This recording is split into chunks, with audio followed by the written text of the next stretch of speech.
POP Ganesh मूर्तीच्या विसर्जनावरून सध्या मुंबईतलं विशेषतः मुंबईच्या पश्चिम उपनगरातलं वातावरण चांगलंच तापलंय। मागे गणेशोत्सव पार पडला, मात्र गणेश मूर्तींचं विसर्जन काही झालं नाही। गणपती बाप्पा मंडपातच विराजमान आहे। आता यावरून राजकारण कसं रंगलंय पाहूयात या संदर्भातला हा स्पेशल रिपोर्ट।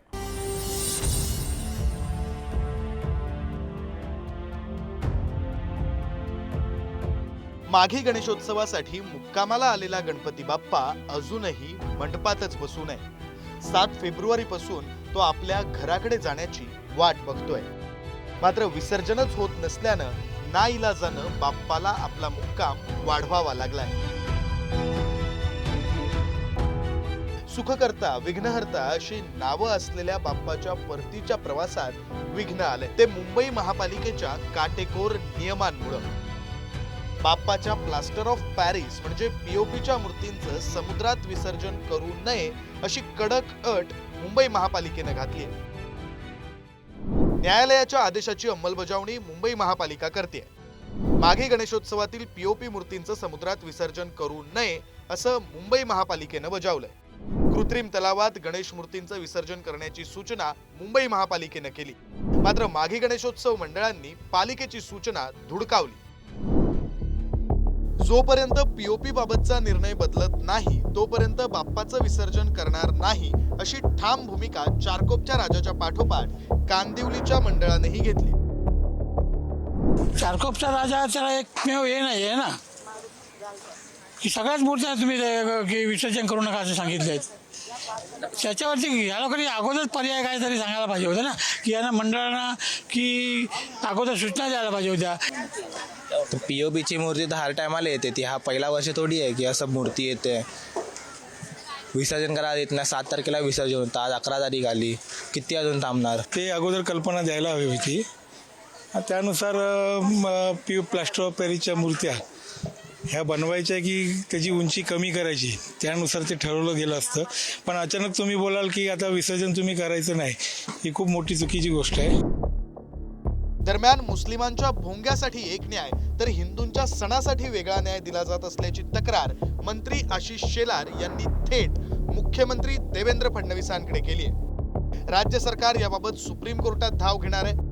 दरम्यान यावरून आता सत्ताधारी आणि विरोधकांमध्ये जोरदार राजकारण सुरू झालंय। या निमित्तानं भाजप सरकारवर ठाकरे पिता पुत्रांनी जोरदार हल्ला चढवलाय।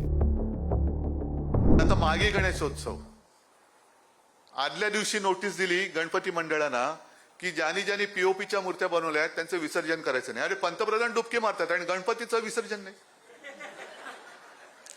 हा काय प्रकार आहे? कोणतंही हिंदुत्व आहे? मी समजू शकतो की प्लास्टर ऑफ पॅरिसच्या मूर्तीने जर प्रदूषण होत असेल तर शाडूच्या मूर्ती बनवा, ठीक आहे ना, बनवतो, पण शाडूची माती देणार कोण? पर्याय कोण देणार त्याला?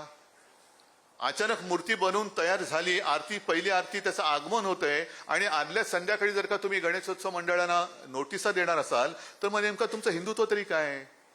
गणपती बाप्पाच्या सणामध्ये आणि माघी गणपतीमध्ये आता हे तुम्ही कालच्या मूर्ती अडवण्याचं आणि अजूनही विसर्जन झालेलं नाहीये असं दुर्दैव मी कधीही आपल्या राज्यात पाहिलं नाही। एक प्रखरपणे दिसतं याच्यात की मराठमोळे जे सण आहेत, मराठमोळे जे हिंदुत्व आहे ते भाजपला पुसून काढायचं आणि म्हणून भाजप गप्प आहे। तसं भाजपची ही दुतुंडी भूमिका जी आहे, दुटप्पी भूमिका जी आहे हिंदुत्वाबद्दल, ती जगजाहीर आहे। तर दुसरीकडे ठाकरेंच्या या टीकेला मंत्री आशिष शेलारांनी एक्स पोस्ट करत प्रत्युत्तर दिलंय।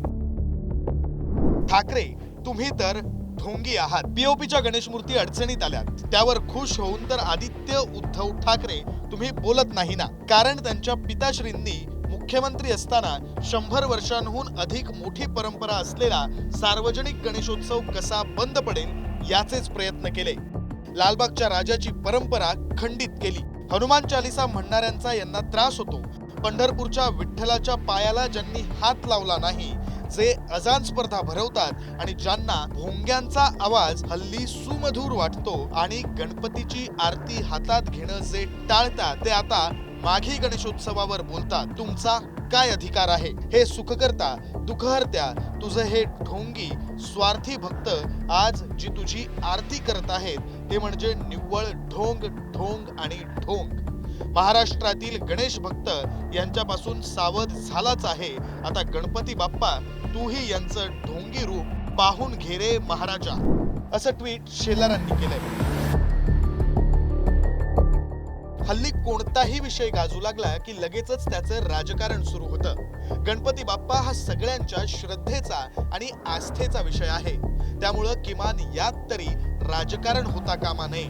विघ्नहर्त्यावर कोसळलेलं हे विघ्न सामोपचारानं दूर व्हायला हवं, अशीच गणेश भक्तांची माफक अपेक्षा आहे. रिद्धेश हातीम आणि सुशांत सावंतसह विक्रांत शिंदे, पुढारी न्यूज.